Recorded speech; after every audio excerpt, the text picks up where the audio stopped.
ਸਤਿ ਸ਼੍ਰੀ ਅਕਾਲ। ਤੁਸੀਂ ਦੇਖ ਰਹੇ ਹੋ ਚੈਨਲ ਸ਼ਾਨ ਪੰਜਾਬੀ ਦੀ। ਅੱਜ ਅਸੀਂ ਗੱਲ ਕਰਨ ਜਾ ਰਹੇ ਹਾਂ ਪੰਜਾਬੀ ਐਕਟਰ ਦੀਪ ਸਿੱਧੂ ਦੇ ਬਾਰੇ। ਦੀਪ ਸਿੱਧੂ ਜੋ ਕਿ ਇਸ ਸਮੇਂ ਕਾਫੀ ਜ਼ਿਆਦਾ ਮੁੱਦਿਆਂ ਦੇ ਉੱਤੇ ਆਪਣੇ ਵੱਲੋਂ ਆਪਣੇ ਵਿਚਾਰ ਜ਼ਰੂਰ ਪੇਸ਼ ਕਰਦੇ ਹਨ ਅਤੇ ਅੱਜ ਸਭ ਤੋਂ ਵੱਡਾ ਮੁੱਦਾ ਚੱਲ ਰਿਹਾ ਹੈ ਕਿਸਾਨ ਦਾ, ਕਿਉਂਕਿ ਕਿਸਾਨ ਇਸ ਸਮੇਂ ਆਪਣੇ ਬਿੱਲਾਂ ਨੂੰ ਲੈ ਕੇ ਕਾਫੀ ਜ਼ਿਆਦਾ ਗੰਭੀਰ ਨਜ਼ਰ ਆ ਰਹੇ ਹਨ ਅਤੇ ਕਿਸਾਨਾਂ ਦਾ ਕਹਿਣਾ ਹੈ ਕਿ ਅਸੀਂ ਇਹ ਬਿੱਲ ਕਿਸਾਨਾਂ ਦੇ ਉੱਤੇ ਲਾਗੂ ਨਹੀਂ ਹੋਣ ਦੇਵਾਂਗੇ। ਉੱਥੇ ਹੀ ਦੀਪ ਸਿੱਧੂ ਦੀ ਗੱਲ ਕਰਦੇ ਆ ਤਾਂ ਦੀਪ ਸਿੱਧੂ ਇਹਨਾਂ ਬਿੱਲਾਂ ਨੂੰ ਲੈ ਕੇ ਲਗਾਤਾਰ ਲਾਈਵ ਹੁੰਦੇ ਜਾ ਰਹੇ ਨੇ ਅਤੇ ਦੀਪ ਸਿੱਧੂ ਆਪਣੇ ਵੱਲੋਂ ਆਪਣਾ ਪੱਖ ਜ਼ਰੂਰ ਰੱਖ ਰਹੇ ਹਨ ਅਤੇ ਲੋਕਾਂ ਨੂੰ ਜਾਗਰੂਕ ਕਰਨ ਦੀ ਕੋਸ਼ਿਸ਼ ਕਰ ਰਹੇ ਹਨ ਕਿ ਤੁਸੀਂ ਕੇਂਦਰ ਸਰਕਾਰ ਦੇ ਕਿਸੇ ਵੀ ਫੈਸਲੇ ਦਾ ਕੋਈ ਵੀ ਭਰੋਸਾ ਨਾ ਕਰਨਾ। ਇੱਥੇ ਤੁਹਾਨੂੰ ਦੱਸ ਦਈਏ ਕਿ ਕੁਝ ਸਮੇਂ ਪਹਿਲਾਂ ਦੀਪ ਸਿੱਧੂ ਦਾ ਇੱਕ ਲਾਈਵ ਆਇਆ ਸੀ ਜਿਸ ਦੇ ਵਿੱਚ ਦੀਪ ਸਿੱਧੂ ਨੇ ਕਾਫੀ ਕੁਝ ਕਿਹਾ ਸੀ ਇਹੀ ਕਿਸਾਨ ਧਰਨੇ ਨੂੰ ਲੈ ਕੇ। ਤਾਂ ਤੁਹਾਨੂੰ ਦੱਸ ਦਈਏ ਕਿ ਇਸ ਲਾਈਵ ਦੇ ਦੌਰਾਨ ਹੀ ਦੀਪ ਸਿੱਧੂ ਨੇ ਕੁਝ ਇਹੋ ਜਿਹੀਆਂ ਗੱਲਾਂ ਕਹਿ ਦਿੱਤੀਆਂ ਜਿਸ ਦਾ ਉਹਨਾਂ ਨੂੰ ਵੀ ਕਾਫੀ ਜ਼ਿਆਦਾ ਦੁੱਖ ਹੈ ਤੇ ਉਹਨਾਂ ਨੇ ਕਿਹਾ ਕਿ ਲੋਕਾਂ ਦੇ ਮੈਨੂੰ ਕਮੈਂਟਸ ਆਏ ਜਿਨ੍ਹਾਂ ਨੂੰ ਦੇਖਣ ਤੋਂ ਬਾਅਦ ਮੈਨੂੰ ਲੱਗਿਆ ਕਿ ਨਹੀਂ, ਮੈਂ ਗਲਤੀ ਕੀਤੀ ਹੈ ਅਤੇ ਉਹਨਾਂ ਨੇ ਇਸ ਗੱਲ ਦੀ ਮਾਫੀ ਵੀ ਮੰਗੀ ਅਤੇ ਆਪਣਾ ਪੱਖ ਵੀ ਰੱਖਿਆ ਕਿ ਉਹ ਅਸਲ ਦੇ ਵਿੱਚ ਕਹਿਣਾ ਕੀ ਚਾਹੁੰਦੇ ਸੀ। ਆਓ ਤੁਹਾਨੂੰ ਦਿਖਾਉਂਦੇ ਹਾਂ ਕੀ ਹੈ ਇਹ ਲਾਈਵ। ਸਤਿ ਸ਼੍ਰੀ ਅਕਾਲ ਜੀ। ਮੈਂ ਆਸ ਕਰਦਾ ਤੁਸੀਂ ਸਾਰੇ ਤੰਦਰੁਸਤ ਠੀਕ ਠਾਕ ਹੋਵੋਗੇ। ਅਸੀਂ ਚੜ੍ਹਦੀ ਕਲਾ 'ਚ ਹਾਂ, ਪਰ ਆਪਣੀ ਗੱਲ ਕਰਨੀ ਬੜੀ ਜ਼ਰੂਰੀ ਸੀ। ਕੱਲ ਜਿਹੜੀਆਂ ਮੈਂ 2 ਇੰਟਰਵਿਊਜ਼ ਦਿੱਤੀਆਂ ਤੇ ਉਸ ਤੋਂ ਬਾਅਦ ਮੈਂ ਰਾਤ ਨੂੰ ਲਾਈਵ ਹੋਇਆ, ਸੋ ਉਹਦੇ ਤੇ ਜਿਸ ਤਰ੍ਹਾਂ ਦਾ ਰਿਐਕਸ਼ਨ ਆਇਆ ਤੇ ਉਸ ਰਿਐਕਸ਼ਨ ਨੂੰ ਦੇਖਦੇ ਹੋਏ ਉਹਦੀ ਰੌਸ਼ਨੀ 'ਚ ਜਾਂ ਜਿਸ ਤਰ੍ਹਾਂ ਕੁਝ ਸੁਹਿਰਦ ਬੰਦੇ ਜਿਹੜੇ ਦੇਖੋ, ਕਈ ਵਾਰੀ ਤਾਂ ਆਪਾਂ ਇਹਨਾਂ ਗੱਲਾਂ ਨੂੰ ਸਮਝਦੇ ਹਾਂ ਵੀ ਕੋਈ ਇੱਕ ਦੀ ਸਟੇਟਮੈਂਟ ਤੇ ਇੱਕਦਮ ਹੀ ਅਗੇਂਸਟ ਪੋਜੀਸ਼ਨ ਲੈ ਜਾਂਦੇ ਆ ਲੋਕ, ਉਹਨਾਂ ਦੀ ਗੱਲ ਨਹੀਂ ਕਰ ਰਹੇ। ਕੁਝ ਬੰਦੇ ਸੁਹਿਰਦ ਜਿਹੜੇ ਮੇਰੇ ਪ੍ਰਤੀ ਸੁਹਿਰਦਤਾ ਰੱਖਦੇ ਆ, ਉਹਨਾਂ ਦਾ ਦਿਲ ਦੁਖਿਆ। ਸੋ ਉਸ ਗੱਲ ਦੀ ਰੌਸ਼ਨੀ 'ਚ ਆਪਾਂ ਇਹ ਗੱਲ ਅੱਜ ਆਪਾਂ ਕਰਨੀ ਆ। ਸੰਘਰਸ਼ 'ਚ ਆਪਾਂ ਬੈਠੇ ਆ, ਪਿਛਲੇ 2-2.5 ਮਹੀਨਿਆਂ ਤੋਂ ਸੰਘਰਸ਼ 'ਚ, ਔਰ ਸੰਘਰਸ਼ 'ਚ ਬੈਠ ਕੇ ਕਈ ਵਾਰੀ ਸਾਨੂੰ ਇੱਥੇ ਜਿਹੜੇ ਵਰਤਾਰੇ ਚੱਲ ਰਹੇ ਹੁੰਦੇ ਆ, ਔਰ ਸਪੈਸ਼ਲੀ ਹੁਣ ਜਿਹੜਾ ਕੁੰਡਲੀ ਬਾਰਡਰ ਤੇ ਵਰਤਾਰੇ ਚੱਲ ਰਹੇ ਆ, ਉਹਨਾਂ ਨੂੰ ਵਿਚਾਰਦੇ ਹੋਏ ਤੁਹਾਡੇ ਤੋਂ ਉਕਾਈਆਂ ਹੋ ਜਾਂਦੀਆਂ। ਤੁਹਾਡੇ ਵਿਸ਼ਵਾਸ ਤੇ ਜਾਂ ਤੁਹਾਡੀ ਜਿਹੜਾ ਇੱਕ ਅਕਾਲ ਪੁਰਖ 'ਚ ਵਿਸ਼ਵਾਸ ਆ, ਉਹਨੂੰ ਤੁਸੀਂ ਪਾਸੇ ਰੱਖ ਲੈਂਦੇ ਹੋ ਤੇ ਤੁਸੀਂ ਉਕਾਈਆਂ ਕਰ ਜਾਂਦੇ ਹੋ। ਤੇ ਇਹੀ ਗੱਲ ਮੇਰੇ ਨਾਲ ਹੋਈ ਆ। ਇਸ ਗੱਲ ਨੂੰ ਆਪਾਂ ਸਮਝਦੇ ਹਾਂ। ਗੱਲ ਐਂ ਹੋਈ ਵੀ ਜਿਵੇਂ ਕਾਮਰੇਡਾਂ ਦਾ ਸਾਰੀਆਂ ਸਟੇਟਮੈਂਟ ਸਾਰੀਆਂ ਔਰ ਜੋ ਗੱਲਾਂ ਮੇਰੇ ਤੱਕ ਪਹੁੰਚੀਆਂ, ਜਿਵੇਂ ਇਸ ਸੰਘਰਸ਼ ਨੂੰ ਉਹ ਜਿੱਧਰ ਨੂੰ ਮੋੜ ਦੇਣਾ ਚਾਹੁੰਦੇ ਆ, ਤੇ ਇਨਫੈਕਟ ਇੱਥੇ ਕੰਧਾਂ ਤੇ ਆ ਕੇ ਉਹਨਾਂ ਨੇ ਸਲੋਗਨ ਤੱਕ ਵੀ ਲਿਖਤੇ ਤੇ ਇਸ ਸੰਘਰਸ਼ 'ਚ ਕੋਈ ਸਿਆਸਤ ਖੜੀ ਕਰਨਾ ਚਾਹੁੰਦੇ ਆ। ਤੇ ਜਦੋਂ ਇਹਨਾਂ ਸਾਰੀਆਂ ਗੱਲਾਂ ਨੂੰ ਮੈਂ ਦੇਖਿਆ, ਉਹਨੂੰ ਮੈਂ ਕੁਝ ਵੱਧ ਮੇਰੇ ਖਿਆਲ 'ਚ ਉਲੀਕ ਗਿਆ। ਇਸ ਗੱਲ ਨੂੰ ਇਸ ਤਰ੍ਹਾਂ ਉਲੀਕ ਗਿਆ ਵੀ ਸਾਡਾ ਕਿਤੇ ਨੁਕਸਾਨ ਨਾ ਕਰਾ ਜਾਣ।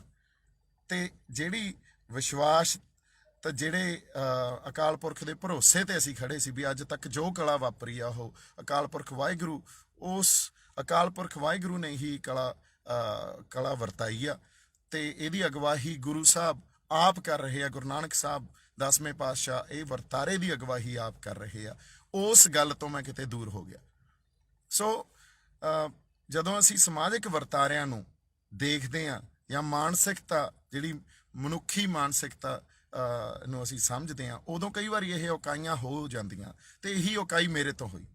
ਕਈ ਵਾਰੀ ਅਸੀਂ ਮਾਣ ਕਰ ਜਾਂਦੇ ਹਾਂ ਆਪਦੀ ਸਮਝ ਤੇ ਜਿਹੜਾ ਭਰੋਸਾ ਉਹਨੂੰ ਅਸੀਂ ਪਿੱਛੇ ਰੱਖ ਜਾਂਦੇ ਹਾਂ। ਪਰ ਮੈਂ ਇਹ ਗੱਲ ਜਦੋਂ ਦਿਲ ਦੁਖੇ ਤੇ ਜਦੋਂ ਰਿਸਪੌਂਸ ਆਇਆ ਸਾਰਿਆਂ ਦਾ, ਇਹ ਗੱਲ ਮੇਰੇ ਵੀ ਸਮਝ 'ਚ ਆਈ ਵੀ ਭੁੱਲ ਹੋਈ ਆ, ਉਕਾਈ ਹੋਈ ਆ ਤੇ ਜਿਹੜਾ ਭਰੋਸਾ ਅਕਾਲ ਪੁਰਖ ਵਾਹਿਗੁਰੂ ਦਾ ਉਹ ਕਿਤੇ ਨਾ ਕਿਤੇ ਮੇਰੇ ਤੋਂ ਟੁੱਟਿਆ।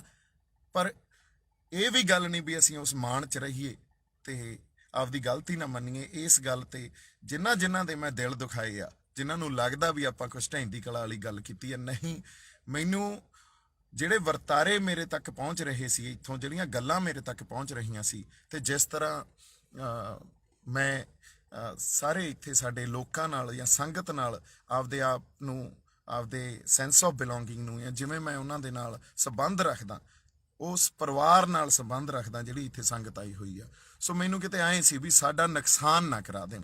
ਤੇ ਇਸ ਕਰਕੇ ਮੈਂ ਆਪਦੀ ਗੱਲ ਲੈ ਕੇ ਗਿਆ। ਗੱਲ ਵੀ ਉਹੀ ਲਿਜਾਂਦਾ ਹੁੰਦਾ ਜਿਹਦੇ ਅੰਦਰ ਕਿਸੇ ਚੀਜ਼ ਦਾ ਡਰ ਨਹੀਂ ਹੁੰਦਾ ਤੇ ਇਮਾਨਦਾਰ ਹੁੰਦਾ ਅੰਦਰ, ਕਿਉਂਕਿ ਮੈਨੂੰ ਪਤਾ ਸੀ ਇਹ ਗੱਲ ਜੁੜਨੀ ਕਿੱਥੇ ਆ ਜਾ ਕੇ।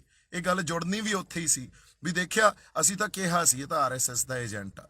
ਇਹ ਗੱਲ 100% ਉੱਥੇ ਹੀ ਜੁੜਨੀ ਸੀ ਤੇ ਉੱਥੇ ਹੀ ਜੁੜੀ ਤੇ ਇੱਕਦਮ ਖਿਲਾਫ ਪੋਜੀਸ਼ਨ ਲੈ ਲਈ ਗਈ।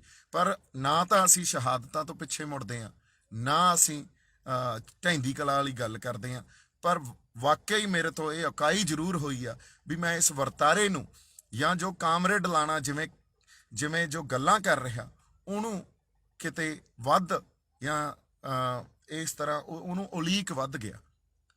ਤੇ ਪਰ ਇੱਕ ਗੱਲ ਇਹ ਰਿਅਲਾਈਜੇਸ਼ਨ ਫਿਰ ਮੈਨੂੰ ਹੋਈ ਜਦੋਂ ਮੈਂ ਕਿਹਾ ਜਿਹੜਾ ਰਿਸਪੌਂਸ ਆਇਆ ਜਿਸ ਤਰ੍ਹਾਂ ਦਾ ਕੱਲ ਮੇਰੀਆਂ ਇੰਟਰਵਿਊਜ਼ ਤੇ ਮੇਰੇ ਜਿਹੜੇ ਲਾਈਵ ਸੈਸ਼ਨ ਤੇ ਰਿਸਪੌਂਸ ਆਇਆ, ਜਿਹੜੀ ਸੁਹਿਰਦਤਾ ਨਾਲ ਕੁਝ ਬੰਦਿਆਂ ਨੇ ਮੈਨੂੰ ਇਹ ਗੱਲ ਫਿਰ ਰਿਅਲਾਈਜ਼ ਕਰਾਈ। ਦੇਖੋ ਭੁੱਲਾਂ ਬੰਦਿਆਂ ਤੋਂ ਹੀ ਹੋ ਜਾਂਦੀਆਂ ਹੁੰਦੀਆਂ। ਸੋ ਜਿਹੜੇ ਅਭੁੱਲ ਗੁਰੂ ਕਰਤਾਰ, ਗੁਰੂ ਹੀ ਅਭੁੱਲ ਕਰਤਾਰ ਆ, ਉਹ ਤਾਂ ਕਰਤਾਰ ਆ ਜਿਹੜਾ ਆਪ ਉਹ ਭੁੱਲਾਂ ਨਹੀਂ ਕਰਦਾ।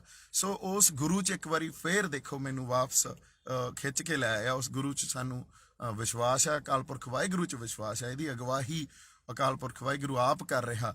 ਅਸੀਂ ਇਸ ਗੱਲ ਤੇ ਮੈਂ ਵੀ ਦੁਬਾਰਾ ਜਾਂ ਫਿਰ ਇਸ ਗੱਲ ਤੇ ਹਮੇਸ਼ਾ ਹੀ ਮੇਰੀ ਵੈਸੇ ਇਹ ਤਾਂ ਵਿਸ਼ਵਾਸ ਆ ਵੀ ਜਿੰਨਾ ਕੋਈ ਮਰਜ਼ੀ ਇੱਥੇ ਚਲਾਕੀਆਂ ਕਰ ਜੇ, ਜਿਹੜੇ ਮਰਜ਼ੀ ਸਕੀਮਾਂ ਕੱਢ ਜੇ, ਪਰ ਜੋ ਹੋਣਾ ਉਸ ਅਕਾਲ ਪੁਰਖ ਵਾਹਿਗੁਰੂ ਦੀ ਰਜ਼ਾ 'ਚ ਹੋਣਾ।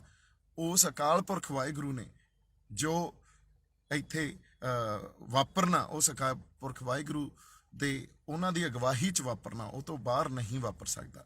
ਸੋ ਇਸ ਗੱਲ ਨੂੰ ਆਪਾਂ ਸਮਝੀਏ ਵੀ ਮਨੁੱਖੀ ਬੁੱਧੀ ਜਿਹੜੀ ਹੁੰਦੀ ਆ ਉਹਦੇ 'ਚ ਉਕਾਈਆਂ ਹੋ ਜਾਂਦੀਆਂ ਹੁੰਦੀਆਂ। ਕਈ ਵਾਰੀ ਸਾਨੂੰ ਇਸ ਗੱਲ ਦਾ ਵੀ ਮਾਣ ਹੋ ਜਾਂਦਾ ਵੀ ਨਹੀਂ ਅਸੀਂ ਬਹੁਤ ਚੰਗੀ ਤਰ੍ਹਾਂ ਸਿਚੁਏਸ਼ਨ ਨੂੰ ਅਸੈਸ ਕਰ ਸਕਦੇ ਹਾਂ, ਪਰ ਅਸੈਸ ਕਰਨ ਦੇ ਨਾਲ ਅਸੀਂ ਗੁਰੂ ਤੇ ਵਿਸ਼ਵਾਸ ਜੇ ਨਹੀਂ ਰੱਖਾਂਗੇ ਤੇ ਕਿਤੇ ਨਾ ਕਿਤੇ ਉਹ ਇਕਾਈ ਹੋ ਜਾਂਦੀ ਆ। ਉਹੀ ਮੇਰੇ ਨਾਲ ਵਾਪਰਿਆ। ਪਰ ਫਿਰ ਮੈਨੂੰ ਗੁਰੂ ਸਾਹਿਬ ਇੱਕ ਵਾਰੀ ਵਾਪਸ ਇਸ ਗੱਲ ਤੇ ਖਿੱਚ ਲਿਆਏ ਵੀ ਵਿਸ਼ਵਾਸ ਰੱਖੋ ਸਾਡੇ ਸੰਗਤ ਨਾਲ, ਤੇ ਇਸ ਵਹਿਣ ਜਿੱਧਰ ਨੂੰ ਇਹ ਵਹਿ ਰਿਹਾ ਇਹ ਉਹੀ ਹੋਊਗਾ ਜੋ ਗੁਰੂ ਸਾਹਿਬ ਆਪ ਚਾਹਣਗੇ ਜਾਂ ਉਹਨਾਂ ਦੀ ਜੋ ਰਜ਼ਾ ਹੋਊਗੀ। ਸੋ ਇੰਨੀਆਂ ਕੁ ਗੱਲਾਂ ਮੈਂ ਕਰਨੀਆਂ ਸੀ। ਖਿਲਾਫ ਪੋਜੀਸ਼ਨ ਜਿਹੜੇ ਬੰਦਿਆਂ ਨੇ ਲਈ ਆ, ਕੁਛ ਤਾਂ ਦੇਖੋ ਕਿਸ ਤਰ੍ਹਾਂ ਵੋਕਲ ਹੋ ਕੇ ਖਿਲਾਫ ਪੋਜੀਸ਼ਨ ਲੈ ਲੈਂਦੇ ਆ। ਉਹ ਟੋਟੈਲਿਟੀ ਜਾਂ ਪੁਰਾਣੀ ਸਾਰੀ ਗੱਲ ਨੂੰ, ਟੋਟੈਲਿਟੀ ਨੂੰ, ਉਹਨੂੰ ਡਿਸਕਾਰਡ ਹੀ ਕਰ ਦਿੰਦੇ ਆ। ਉਹਨਾਂ ਨੂੰ ਮੈਂ ਇੱਕ ਗੱਲ ਕਹੂੰਗਾ ਵੀ ਤੁਸੀਂ ਸਾਰੇ ਵੀ ਸੁਹਿਰਦਤਾ ਨਾਲ ਇਹਨਾਂ ਗੱਲਾਂ ਨੂੰ ਸੋਚੋ, ਕਿਉਂਕਿ ਆਪਾਂ ਇੱਕ ਸੰਘਰਸ਼ 'ਚ ਆ ਤੇ ਉਸ ਸੰਘਰਸ਼ 'ਚ ਇੱਥੇ ਬੜਾ ਕੁਛ ਚੱਲ ਰਿਹਾ। ਉਹਨੂੰ ਸਮਝਣਾ ਕਿਵੇਂ ਆ, ਉਹਨੂੰ ਵਿਸ਼ਵਾਸ ਤੋਂ, ਕਿਉਂਕਿ ਹਜੇ ਤੱਕ ਜੋ ਕਲਾ ਵਾਪਰੀ ਆ ਉਹ ਮਹਾਰਾਜ ਤੇ ਅਗਵਾਈ 'ਚ ਹੀ ਵਾਪਰੀ ਆ। ਅਦਰਵਾਈਜ਼ ਇੱਥੋਂ ਤਾਈਂ ਗੱਲ ਜਿਵੇਂ ਆਪਾਂ ਇੱਕ ਇਤਿਹਾਸ ਰਚੀ ਬੈਠੇ ਆ, ਇਹ ਹੋ ਨਹੀਂ ਸਕਦਾ ਸੀ। ਤੇ ਅਸੀਂ ਸ਼ਹਾਦਤਾਂ ਤੋਂ ਪਿੱਛੇ ਨਹੀਂ ਮੁੜਦੇ, ਪਰ ਸ਼ਹਾਦਤਾਂ ਗੁਰੂ ਦੇ ਨਾਂ ਤੇ ਹੋਣ। ਸੋ ਗੁਰੂ ਨੇ ਆਪ ਹੀ ਸੇਵਾ ਲੈਣੀ ਆ। ਜੋ ਉਹਨਾਂ ਦੀ ਰਜ਼ਾਮੰਦੀ ਹੋਈ, ਜੋ ਉਹਨਾਂ ਦਾ ਭਾਣਾ ਹੋਇਆ, ਉਹਨੂੰ ਮੰਨ ਕੇ ਚੱਲਣਾ। ਤੇ ਉੱਥੇ ਹੀ ਖੜੇ ਆ, ਪਹਿਲਾਂ ਵੀ ਉੱਥੇ ਹੀ ਖੜੇ ਸੀ। ਇੰਨੀਆਂ ਕੁ ਗੱਲਾਂ ਆਪਾਂ ਕਰਨੀਆਂ ਸੀ। ਬਾਕੀ ਜੇ ਕਿਸੇ ਦੇ ਦਿਲ ਦੁਖੇ ਆ ਤਾਂ ਕੋਈ ਗੱਲ ਨਹੀਂ, ਆਪਾਂ ਉੱਥੇ ਹੀ ਹੈ ਜਿੱਥੇ ਪਹਿਲਾਂ ਸੀ। ਜੇ ਦਿਲ ਦੁਖੇ ਆ ਤਾਂ ਮੈਂ ਇਸ ਗੱਲ ਲਈ ਮਾਫੀ ਚਾਹਣਾ। ਮੈਂ ਆਪਦੀ ਗੱਲ ਹੀ ਲੈ ਕੇ ਗਿਆ ਸੀ ਤੇ ਮੈਨੂੰ ਜਿਹੜੀ ਗੱਲ ਲੱਗੀ ਵੀ ਮੈਨੂੰ ਕਰਨੀ ਚਾਹੀਦੀ ਆ, ਔਰ ਇਮਾਨਦਾਰੀ 'ਚੋਂ ਇਹ ਗੱਲ ਮੈਂ ਲੈ ਕੇ ਗਿਆ ਸੀ। ਬਾਕੀ ਤੁਸੀਂ ਜਿਉਂਦੇ ਵਸਦੇ ਰਹੋ ਐਂਡ ਚੜ੍ਹਦੀ ਕਲਾ 'ਚ ਰਹੋ। ਚੜ੍ਹਦੀ ਕਲਾ 'ਚ ਹੀ ਆ ਆਪਾਂ, ਤੇ ਇੱਥੇ ਅਸੀਂ ਆਪਦੀ ਹੋਂਦ ਨੂੰ, ਆਪਦੀ ਹਸਤੀ ਨੂੰ ਬਚਾਉਣ ਆਏ ਆ। ਇਸ ਹੋਂਦ ਦੀ ਗੱਲ ਤੇ ਹੀ ਆਪਾਂ ਖੜੇ ਆ। ਸੋ ਮੇਰੇ ਵੱਲੋਂ ਪਿਆਰ ਸਤਿਕਾਰ ਹਮੇਸ਼ਾ ਹੀ, ਤੇ ਅਕਾਲ ਪੁਰਖ ਵਾਹਿਗੁਰੂ ਤੇ ਇੱਕ ਵਾਰੀ ਫੇਰ ਪੂਰਨ ਵਿਸ਼ਵਾਸ ਆ।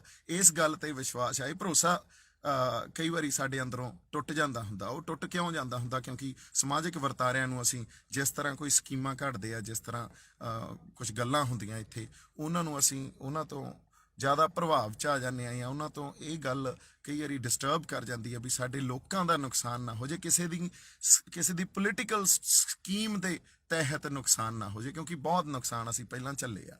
ਪਰ ਫਿਰ ਵੀ ਗੁਰੂ ਮੈਨੂੰ ਵਾਪਸ ਅਕਾਲ ਪੁਰਖ ਵਾਹਿਗੁਰੂ ਉਸੇ ਲੈਣ ਤੇ ਲੈ ਆਇਆ ਵੀ ਭਰੋਸਾ ਰੱਖੋ, ਕੁਛ ਨਹੀਂ ਹੋਣਾ। ਜੋ ਚਾਹਣਾ ਗੁਰੂ ਸਾਹਿਬ ਨੇ ਉਹੀ ਹੋਣਾ, ਅਗਵਾਈ ਉਹਨਾਂ ਦੀ ਆ। ਇੱਥੇ ਆਪਾਂ ਫੇਰ ਖੜੇ ਆ। ਜਿਉਂਦੇ ਵਸਦੇ ਰਹੋ, ਤੰਦਰੁਸਤੀਆਂ ਤਰੱਕੀਆਂ ਬਖਸ਼ੇ ਤੁਹਾਨੂੰ ਅਕਾਲ ਪੁਰਖ ਵਾਹਿਗੁਰੂ। ਸਤਿ ਸ਼੍ਰੀ ਅਕਾਲ ਜੀ। ਜੀ ਹਾਂ, ਇਸ ਲਾਈਵ ਨੂੰ ਦੇਖਣ ਤੋਂ ਬਾਅਦ ਤੁਹਾਨੂੰ ਪਤਾ ਲੱਗ ਹੀ ਗਿਆ ਹੋਣਾ ਕਿ ਦੀਪ ਸਿੱਧੂ ਹੁਣ ਆਪਣੇ ਵੱਲੋਂ ਆਪਣੇ ਨਵੇਂ ਵਿਚਾਰ ਕੀ ਪੇਸ਼ ਕਰ ਰਹੇ ਹਨ। ਦੀਪ ਸਿੱਧੂ ਦੇ ਇਸ ਲਾਈਵ ਨੂੰ ਦੇਖਣ ਤੋਂ ਬਾਅਦ ਹੁਣ ਤੁਸੀਂ ਕੀ ਕਹਿਣਾ ਚਾਹੁੰਦੇ ਹੋ ਦੀਪ ਸਿੱਧੂ ਦੇ ਬਾਰੇ, ਕਿਉਂਕਿ ਦੀਪ ਸਿੱਧੂ ਨੂੰ ਜ਼ਿਆਦਾਤਰ ਜੋ ਲੋਕ ਹਨ ਉਹ ਨੈਗੇਟਿਵ ਲੈਂਦੇ ਹਨ ਅਤੇ ਲੋਕਾਂ ਦਾ ਕਹਿਣਾ ਹੈ ਕਿ ਦੀਪ ਸਿੱਧੂ ਕੋਈ ਨਵੀਂ ਪਾਰਟੀ ਦਾ ਮੈਂਬਰ ਬਣਨਾ ਚਾਹੁੰਦੇ ਹਨ। ਇਸ ਤੋਂ ਇਲਾਵਾ ਦੀਪ ਸਿੱਧੂ ਨੂੰ ਆਰਐਸਐਸ ਨੂੰ ਸਪੋਰਟ ਕਰਨ ਵਾਲਾ ਵੀ ਕਿਹਾ ਜਾਂਦਾ ਤੇ ਇਹ ਵੀ ਕਿਹਾ ਜਾਂਦਾ ਹੈ ਕਿ ਦੀਪ ਸਿੱਧੂ ਹੁਣ ਰਾਜਨੀਤੀ ਭਾਲਦੇ ਹਨ ਅਤੇ ਇਹ ਕਾਰਨ ਹੈ ਕਿ ਉਹ ਲਗਾਤਾਰ ਆਪਣੇ ਵੱਲੋਂ ਇਹੋ ਜਿਹੇ ਮੁੱਦੇ ਪੇਸ਼ ਕਰ ਰਹੇ ਹਨ। ਹੁਣ ਦੀਪ ਸਿੱਧੂ ਦੀ ਇਸ ਵੀਡੀਓ ਨੂੰ ਦੇਖਣ ਤੋਂ ਬਾਅਦ ਤੁਹਾਡੇ ਕੀ ਵਿਚਾਰ ਹਨ ਦੀਪ ਸਿੱਧੂ ਦੇ ਲਈ?